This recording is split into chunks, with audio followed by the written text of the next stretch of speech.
Welcome to the VA Today pod and videocast with your host, Gail Alexander. Each podcast, I will be bringing you information all about virtual assistants, talking about themselves, their services, any challenges they have faced or advice they'd like to share, and why small businesses should work with a virtual assistant. A podcast about VAs, for VAs, and businesses looking for the right VA to help to start grow their business. Find the right VA today and visit the VA Today on YouTube and ava-ni.com to find out more about VAs and what they can do for you, and get in touch with the virtual assistants you need today. Hi everyone, it's Gail here from the VA Today, and today I'm talking with Donna Funk from Beyond Office Walls. Beyond Office Walls. Okay, there's my first fluff up of the interview. And Donna joins me from Pittsburgh in the States, and so I am very thankful that she doesn't mind the time difference talking to me. It's her morning, my afternoon. So welcome along, Donna, and I'm really thankful and really happy that you've joined us today. Thank you so much, Gail. This is exciting. I feel privileged to be a part of it and honored. So thank you very much. I'm grateful. You're very welcome. So just before the interview, Donna and I were just talking about being a VA and how we came about to be a VA. And so I just wanted to ask, so you can tell our viewers, how did you, in a roundabout way, how did you become a VA, and how did you even hear about a VA and what a virtual assistant does? I was actually surfing on the internet.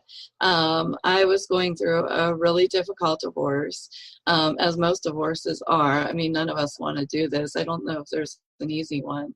And I was a stay-at-home mom with 2 kids, and all of a sudden I'm going through this divorce and custody battle, and I took the first job I could get, which was working at a fast food restaurant, and it was really hard work, but it got me some money in quick, and so I was surfing on the internet for something else to do, and with my professional background, this thing came up about virtual assistants, and I was like, what is this, and as I read about it more and more, I kept realizing, like, this is something I can do. I had experience working with churches and doing bulletins and working PowerPoint presentations and organizing, team and project management and stuff. And so I was like, you know what? It kind of felt like everything I had done in my life kind of filtered into the role of a virtual assistant. And so I went with a third-party company, and I worked for them for, quite a while, and was able to start learning how to do, websites and everything. And the third-party company got my feet wet, and then I went off. I was still a contractor with them, a 1099 here in the United States. But, that's how it all got started. Okay, so that's quite interesting. You started through a company yourself. You didn't actually make that leap to being a VA on your own. So that's a nice way to do it. I think there's a lot of people in the UK and sort of Europe that have done that. They've been able to be a virtual assistant as opposed to a temporary worker for a larger company. And at the same time, that allows you to maybe learn more skills on the job. That's a really good way of doing it. And it's an option for maybe new virtual assistants to start. But like myself, if you don't have the option, just jumping straight in, it's not too bad. Well, no, it's not bad at all. It's just finding the right people to maybe connect with and giving you that support and advice. And it's as you say, it's a great way of maybe taking the skills that you've had, and you've obviously had many years of experience with different work. And you don't want to lose that experience and have to start again. Virtual assistant is a great way to bring all that together, even learn new tools, and then do a variety of like project work to keep your working day slightly more interesting. So, well, that's the hope anyway. So, how long have you been running Beyond Office Walls? Since 2011. So it's been almost 7 years, which is going well then. Pretty exciting. Yeah, I mean, it's had its ups and downs, and there were times where you're like, I think I'm just going to shut the door, but kept on going through those valleys and made it so far. No, 7 years, that's really, really good history. And do you find that the VA sort of community is really supporting and really helpful to bring you along those slumps and, troughs and valleys? Yeah, just recently I connected with some VA groups that are in Facebook. And I mean, one of the groups has like 30,000 members. Wow. And so some of the things that they post during the day, there's a lot of newbies in there, that are starting out. But there's also some really nice seasoned veterans in there that are jumping in and helping. And, everybody's like, even when it comes to pricing, which is funny because, you had mentioned in our introductory meeting about not so much the competitiveness, but the collaboration of each other. And when I got to thinking that night, like this Facebook group is like that. If somebody jumps in and says, hey, I've got this project my client wants me to do, what would you price for it? Like people are coming back with very honest answers. Yeah. And not, and so it's nice to have that. I haven't seen it. I haven't tried to play with other areas like LinkedIn, to see what that virtual assistant community is like as much because it's more posting articles. But this has a lot of conversation back and forth in the Facebook community. Yeah. So that's a huge help lately. Yeah. That's kind of how I came across a lot. There's quite a few Facebook community groups for VAs here in the UK. Nice. Joined a good few of them. So Society of Virtual Assistants, it's Be My VA, the VIP VA, and lots of other individuals as well, Amanda Johnson from Fact, and etc. And it is, as you say, it's so supportive and people will give you advice. So for, again, the newbies, they can ask, put a question out there, and pricing is a really difficult one to do, especially in so many different areas that VAs may be working. But they are so helpful and give you great ideas on how you would structure your pricing. And again, even for more experienced people, it maybe gives them an insight to, okay, so I could maybe market myself more to this niche. I have more experience, or they could broaden their horizons. So as you say, I think it's so vital, and it's great for being in the virtual world to have some colleagues. Yeah. Hey, maybe if you work from home like I do and you do, that having someone to talk to maybe in a wee while is actually quite cathartic. You don't go. Yep, it is. So, did you, when you started being a VA, did you go part-time or full-time? I actually went full-time. I had to take the leave. Fast food work is hard. Yes.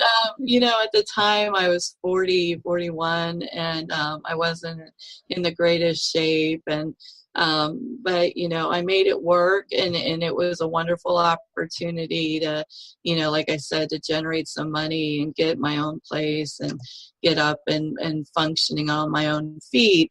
But I was anxious to get back out into the professional world and do something that was going to be more my background. I've been working since I was 15. It was just hard to, like all of a sudden, like, not have a career or something. Yeah, I can imagine. So you've gone through quite a lot. So that shows a lot of strength and courage and resilience. So thanks. I don't know about that. Definitely. As you say, entrepreneurs and solopreneurs and mompreneurs, as we call ourselves, really up and down journey. So yeah, kudos to you for sticking at it, and I'm really impressed. I hope I last as long. Don't go completely insane. Call me. We'll chat. I'll get you through it. Okay, will do. So when I was looking up your background for the interview, obviously came across all your different experience, and it's quite a variety. So, do you think that lifelong learning and just learning different things is a vital skill for being a VA, or just for your own mental well-being, I guess? Yeah. Well, I was privileged enough, and I didn't plan it this way. It just kind of worked out this way, that each of my job opportunities or steps in the employment world ended up building on each other. And so when I worked with the church as a bookkeeping assistant, and then I moved to Tulsa, Oklahoma, and I worked in collections and management. That knowledge went with me. And then I came back to Pittsburgh and went to work for my brother's mortgage brokerage. And so then that information, what I learned at the collections company, helped people, refinance their homes and get their credit in line and everything. And then when I went to become a paralegal, we were working at the time with a client called Household Beneficial that is now out of business here in the United States, but they were a collections company.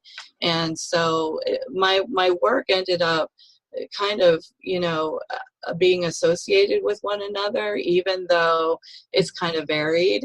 And basically, all of it came to be wrapped up as a virtual assistant in the fact that I was, you really need people skills, and my people skills through my divorce kind of drifted because I had post-traumatic stress disorder. So I had a lot of anxiety problems throughout it, and a couple bouts of depression. And so that kind of played into some difficulty. But overall, I always was able to bounce back with the fact that I really like helping people. And that became I decided that was going to be my number one focus, was that, I'm here to help. And I realized through it all too, that I don't like being the number one boss. I don't like, the buck stops here kind of responsibility. I like being the assistant. I like being the undercurrent in the support system, the cheerleader, the encourager, the dot the I's, cross the T's, and let them focus on their business. And I think that that's one thing that's really important as a VA, is that we realize that we are assistants. I've had some VAs that I've connected with in the past that feel like, my client would die without me. And there was kind of a bolder sense of like, well, I tell my client what to do or how to do it. And that's really not where we want to come from. Yeah, we really want to come from, the point, like there's programs and stuff that I've had to learn because that's what my client uses and that's what's best for them. And so I have to be very flexible. And so in the people skills and listening and, I hate to say the word obey, but do what you're told. So it makes life maybe a wee bit easier when you go, here's a task, go and do it. It's like, okay, yeah, thank you, okay, I got this. Yeah.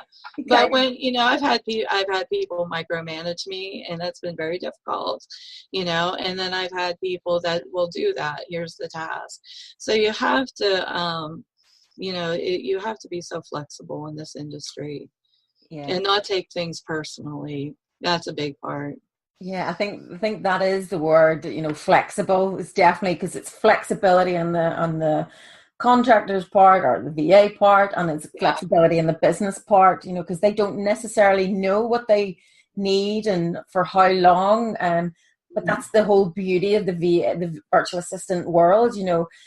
Companies may not have the budget or the time or the resources to have a full-time staff, but yet they need somebody with that experience, be it bookkeeping, be it marketing, be it legal or whatever. Somebody coming in to do 4 hours a week or a small project for a month is just perfect. and it means they don't have to look after all the what comes around that, benefits and hiring and training. You're already hiring somebody that's trained, and they have their own setup. They come in for as and when they need. So it's just a beautiful ecosystem of business, I think. So flexibility, I think, is the perfect word for that. Yeah. And so when you talk about having to learn, did you have to learn any specific, or take it you obviously knew a lot of the sort of tools and programs that you wanted to, but did you take any specific VA training when you started out? I didn't take any specific. When I worked for the third party, because we were all private contractors, we really had to train ourselves. And so I kind of was like thrown in, like I had known Microsoft Office products, including Publisher and Excel and everything, for 20 years. Like, so at least I had that. And so, even though Publisher is probably the most understated software out there, it's really valuable. Like, I go to it constantly to create something and then, put it on a different program or whatever. So it's free.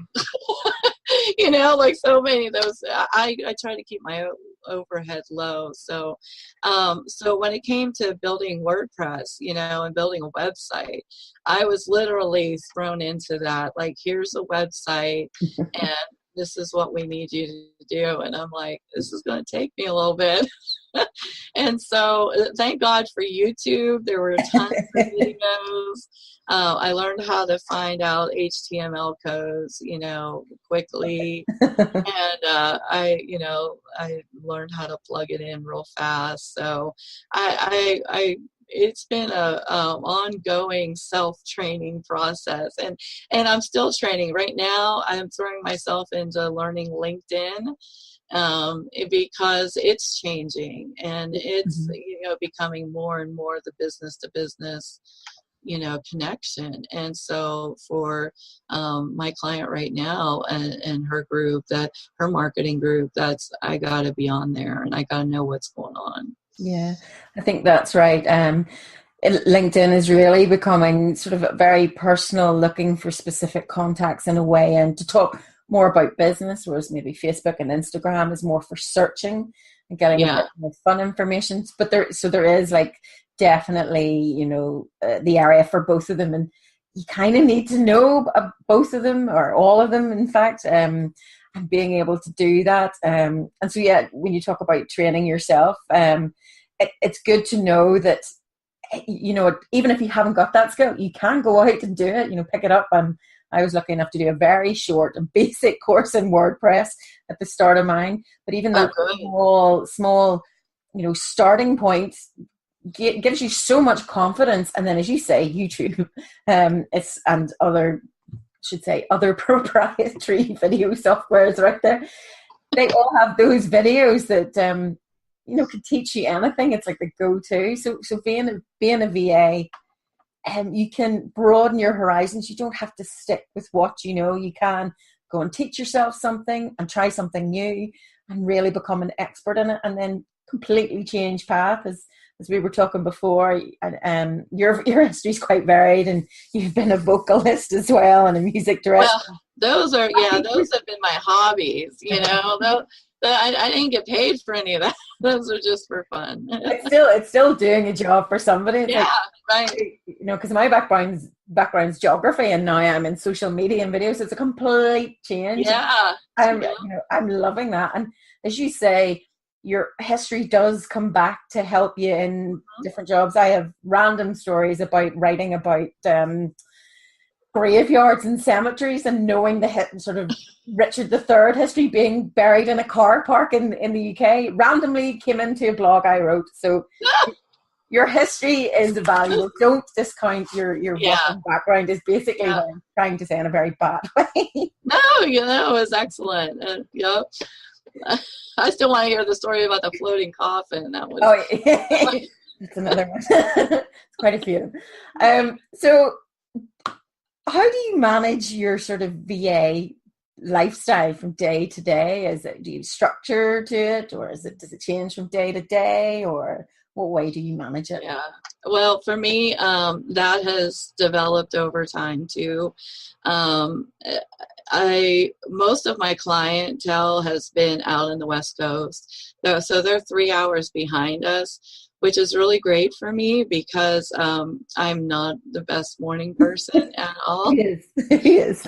But the only thing I can do at 6 o'clock in the morning is like get into a vehicle and have somebody else drive, and I can fall asleep for the next 2 hours. But so I'm not a morning person, and that's worked out great. But I do structure that I get up and I'm on the computer, by 10 a.m. To get a boost on, before my clients are up and get some work done or, shoot out some emails.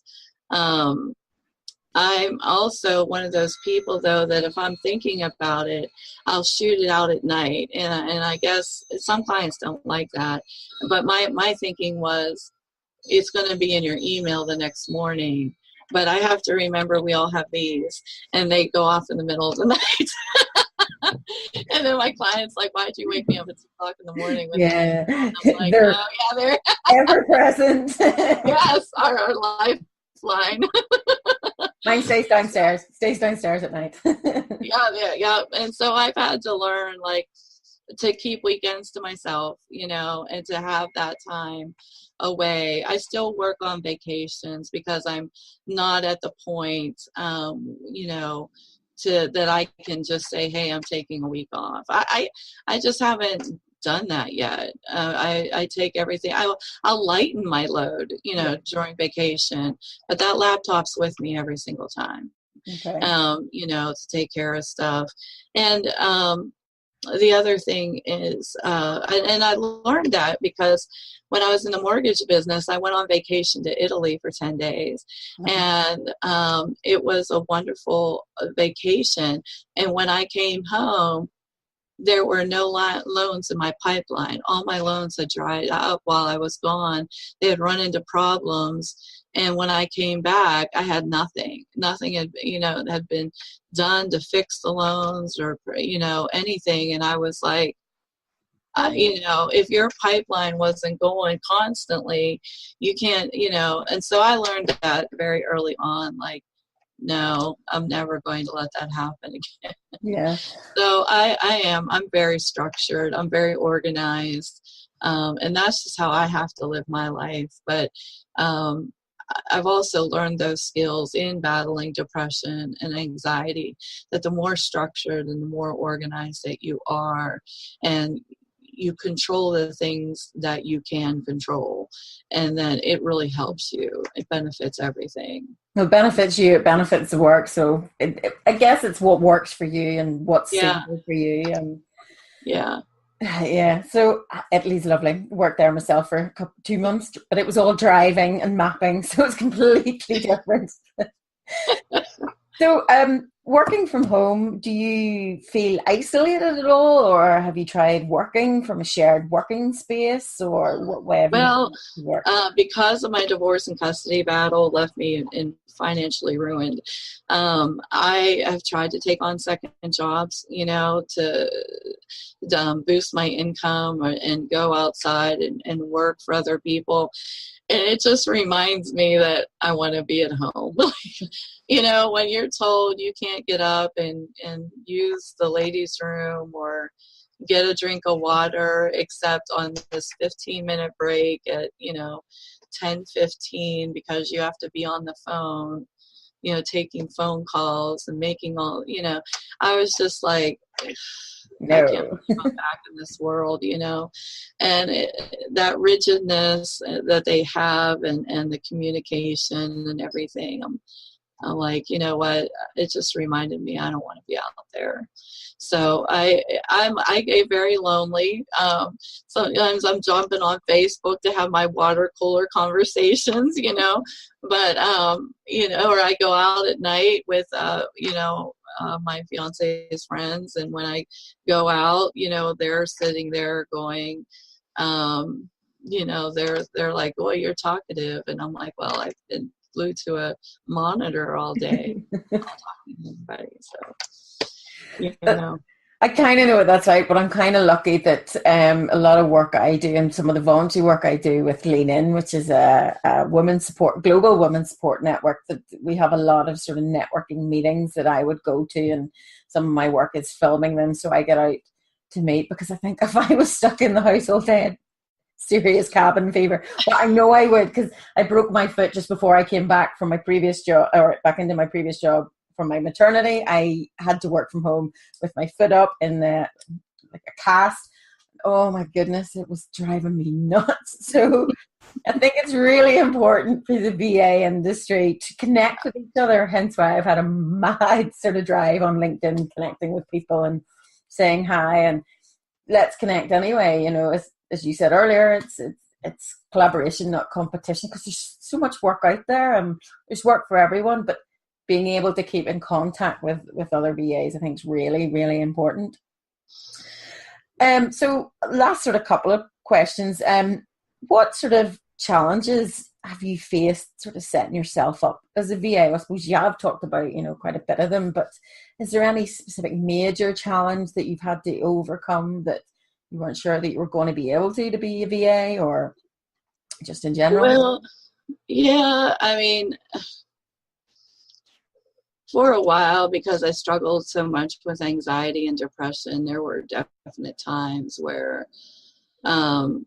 it was hard to, am I ever going to be back to myself, and I was always a go-getter, on fire, bubbly, type A personality. And I went through some dark years, and I felt like that was going to end me professionally.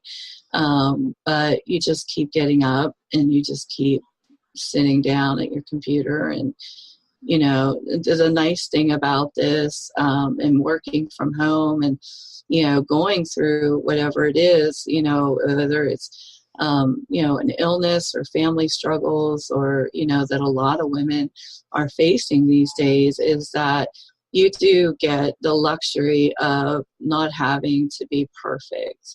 You can get up, and if you don't want to get dressed that day, and you can I like to get dressed because I just feel more professional, and I feel like it comes out in my work. But I know a lot of people that don't, that are more comfortable in their t-shirt and jeans, and, yeah. No, I'm not in my PJs, I swear. Yeah, PJs. I remember being in one group and everybody was showing their silly socks they were wearing that winter day, and, everybody was freezing and frigid. And so, there's that flexibility that you get to be you, and not have a company or a corporation or, a business tell you who you need to be. And I think, places like Google, working for places like Google, there's a lot of flexibility there. They have napping pods. They realize that there are people that are developing software and are very creative and everything else. They realize that those people need to step away and play ping pong and clear their head, or so they have these like game rooms, and they have sleeping pods, or they have a coffee center or whatever, and they realize the importance of, you need to step away, get your head together, come back and look at it again, and have a second pair of eyes look at it. And but a lot of corporations haven't tapped into that. But working from home, you can do that for yourself. Yeah, I think it's a really good point to make. It's like working from home, and in companies like Google, as you say, you're able to bring your whole self to your job, because you're not worried about, okay, did I look okay? Okay, I was in 5 minutes late because I had to go to the dentist, or I'm really tired because I had a late night last night with my child, or I had whatever happened. Those worries are taken away, and you can have that break, because having that break makes you so much more productive. And I guess working from home makes it easier. And I know for myself, it means like at lunchtime, I can quickly go down and put the washing on that I need done for the next day for my family. Yeah. I can quickly put dinner on so I can work a little bit later. I can be a lot more flexible. So as you say, you're able to bring your whole self. You can bring your better self. You can bring your best skills out. So I think in that way, it's, you know, having maybe started off in a really hard place, a difficult place, you've definitely yourself come through it, and you're working obviously for 7 years, so you're obviously really good at what you do, and you're kind of love what you do, because 7 years is a lot longer than some people manage in a job.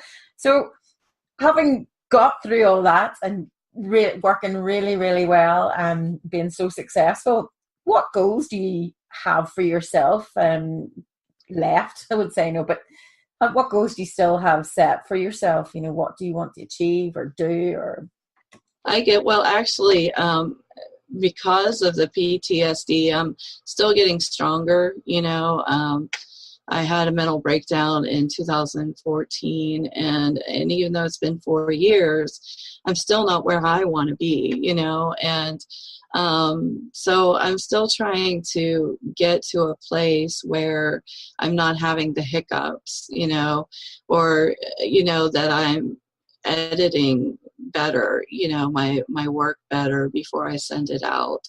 And getting into processes and strategies to make things flow easier for my client and her marketing group and myself, you know. And so that kind of organization, like using products like Asana and, you know, those kind of things, setting alarms on my calendar to remind me to do things. I have Post-it notes hanging up all over my desk. Yep, I'm looking at quite a few of them. I know, me and my Post-it notes. Like, so yeah, so I still have goals to function better and at a higher pace, and of course financially. I mean, I'm so grateful for Daryl and coming into my life and easing a lot of my financial stress. But a lot of women don't have that. And, you know, I didn't have that for quite a while. And so it's a blessing to be at this place now, but I would like to, you know, financially get myself into a more reliable position. And so that's my goal for 2000, you know, the end of 2018 going into 2019. But I finally have clicked with a great client. And, you know, it's taken all these years to find that one special client, you know, that you really, it just fits and it just blends. And I'm so grateful for that because I've had some interesting bumps along the way. But, you know, everybody has their own personality, and you know, I respect them all, but that doesn't mean we all work together the best, you know. And they definitely needed something else from a VA that I couldn't give them. But that's kind of good being in the community, that if you can't provide what a client maybe needs, then you will maybe know somebody that can. So again, yet another reason being part of this great sort of business industry. Yeah.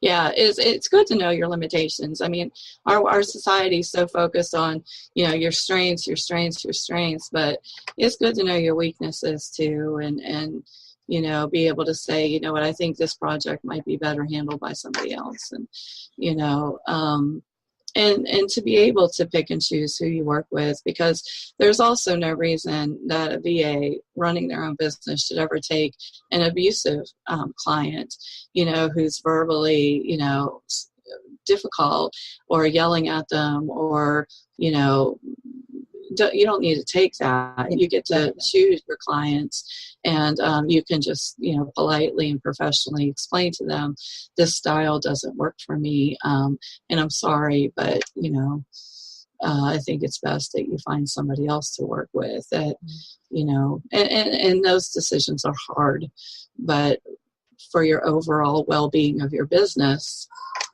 sometimes it's the best way. Yeah, I think, and again, that's something you can refer to the community out there. They can help you. I have this client, they've maybe done this. How would you best approach this? And then they can put you in touch with whether it's legal services or even just giving you advice or the correct format for a letter or that kind of thing. So again, it's so useful being part of that community. And so this is one question I've only really thought of myself, and I wasn't sure, because having a look through LinkedIn and looking at people's titles, and again, this is a way to market yourself and how you promote yourself. Right. Do you use the title of VA or PA or executive assistant, consultant, freelancer? I've seen such a variety, and I'm just wondering, does it make a difference, or are some better than others, or is there? I don't even know if there's a right or wrong answer. I think it's a really great question, because every time I say I'm a virtual assistant, or every time Daryl says, "Oh, this is my girl and she's a virtual assistant," everybody goes, "Huh?" Like, what's that? Like we're still so new in the industry. I mean, this has only been like the last 10 years, and so it's still such a new thing. But I think executive assistant would be a much better title, because people understand that. When you work for a CEO of a company, or a business owner, you've got to know how to save their receipts from their travel, book their travel, type up a memorandum, and do all these things for them. And you really have to be like a jack of all trades when you're an executive assistant. And that's what we do. I mean, we're sitting here doing the same thing for a lot of people, but VA and virtual assistant is this title that's most popular. But when I have to explain it, then I say executive assistant. Oh, I'm gonna have to change the name of this podcast now. No. I think we just got to educate everybody around this. Yeah, education's the key to everything, I think. Keep your brain ticking over. And I'm trying to think. Yeah, you were talking about the flexibility of being a VA, and then the struggles that you've personally had. But I just wanted to touch on, from me, just listening to that what you said is so personal and incredibly brave to share. And I think if anyone, or even if a business was listening to that, I think they need to realize that having gone through that actually makes you stronger, better at your job, because you're so much more careful, you're more empathetic, and from the way you've talked, you're more precise and wanting to make sure that you're the best that you can be for your client. I don't think people realize that how much of an issue in today's world that sort of anxiety and postnatal depression, which I've suffered from myself, undiagnosed, and depression in general itself. It's such a big thing that's happening, and I have seen articles in the media recently that should we be taking days off for mental health wellness, as well as your man flu. Sorry, that's really sexist. But for illnesses like that, do we need those types of days? It's such a taboo subject that nobody talks about it. But I think when you've actually gone through it, and it needs talked about more, it actually makes you, I think, stronger in a way, because you're resilient to have got through that, and you've worked out a mechanism that works for you, that you can still do your job and to a better standard, I think. And from talking to you, that's what it sounds like from you. So I think well done, and kudos to you, Thank you for being able to do that and even telling some people. So I think it's a really valuable story. Thank you. And so I think that's really kind of all I wanted to ask. But is there anything that, I was going to say, is there anything you want to ask me? But is there anything else you want to say any, newbie or any experienced VA, any tips or tricks? Like, is there any tool you have to have, or you talked about Asana earlier? What's your favorite tool? Anything extra, piece of wisdom that you want to share with everyone? I can't live without 2 monitors anymore. Oh, I miss that. That's so true. I have a second monitor there. I take the laptop with me traveling. If I don't have that other monitor, I'm so lost. I can't believe I can't function without 2 monitors. Yeah. Yeah, you know what? Make your office space yours. You know, put up a mood board or a dream board, or, put up pictures, colors. Like yours is very lively and colorful and bright. Mine, I've got pictures of my kids. I've got this board here of like all these crazy things they make me, and just make it your haven, like, because a lot of corporations, you can't do that. You can't make your space yours. So make your space yours. Turn up your favorite music, make it fun as best as you can, and enjoy your job. Just love on your client, and I think you'll be amazed at what comes back to you in the long term. And if you need a push that day, or if you need to walk away, do it, because like you said about these mental health days, or, taking a step away. I went through 5 months of outpatient therapy to learn new behavioral skills to manage, things better in life that I wasn't doing so well, and I bring that to my work, and I bring that to my job, and to my office, and to my clients, and it's made my business better. But I've in doing so, I've learned to have fun, and so I have Spotify, and I crank up whatever genre of music I want to listen to that day, and it's blaring. If you knocked on the door, I would never hear you, because it is. But that's me, I'm from the '80s. I love rock and roll, and get you there, and I get lost in it, and I'm working away, And I can't do that in a corporation, like I can't turn up my music full blast. I used to get told off. I had my headphones on, and it depended what day it was or what mood I was in. It could be anything from hardcore rock, trance music, or even to classical. It just depended on the task. Exactly, yeah. Or if it was, especially no word music. So classical music was when it was an intensive job, or another day it would have been full on dancing. I would have been, but I got the work done. Yep. And sometimes one thing I wish I had was one of those desks that will stand up with you. It raises and lowers. I had that at a place one time, and I loved it. And that's the only thing I would change about my office, is if I could stand up and, get into a song. And I can't do that. My knees are dodgy. I couldn't do that, but it's probably something I should do. Get a treadmill and start walking.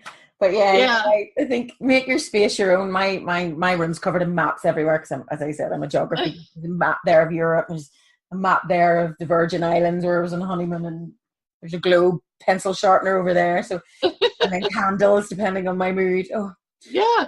But I think that is a very valuable piece of advice. It's your space. Make it your own, and it's a joy to come to work. Then it is. This is the first place I sit almost every single day. I come down the stairs, and I'm here, and I'm at work.